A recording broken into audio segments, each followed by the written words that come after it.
Мен бир келинди окудум эле мындан көп жыл мурда. Ал келинди окуганда ошол сыйкырдын окуп аткандагы сыйкырдын да белгилери болот. Рукуячы окуп атканда дагы диагноз коет да.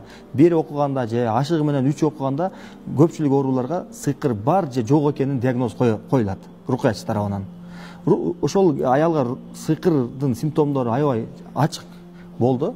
Баягы жерде сиз сыйкырланып калыптырсыз. Мынау жагдай сизде моундай белгилер болобу, түшүңүз бузулабы, жашоодо баягы жогоруда айтып өткөн белгилерди айтсам, бардыгын тастыктады да. Мен ошол нерсе бар болот менде. Анан сыйкырды эмне максатта жасалган экендигин билиш үчүн ал баягы өзүм неме өткөрүп көрдүм да, баягы аял менен сүйлөшүпчү.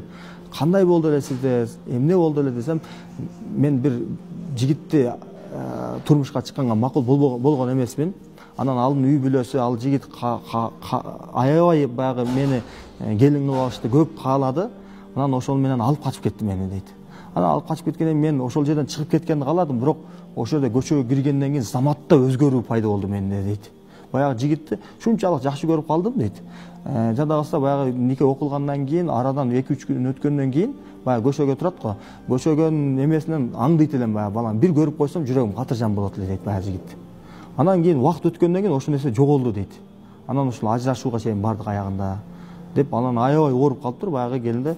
Анан бир 15 күн 10 күн окугандан кийин өз абалына келди да.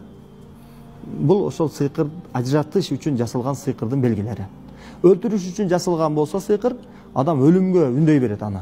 Суицид кылганга, өзүн жанкечтик кылганга, өлүп кетсем баарынан кутулат окшоймун, жашоо кызыксыз болот, жашагысы келбейт.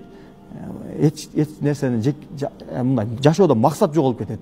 Жакшы позитивдүү мындай нерселерди ойлонгусу келбей калат да, дайыма жаман нерселерди ойлой берет.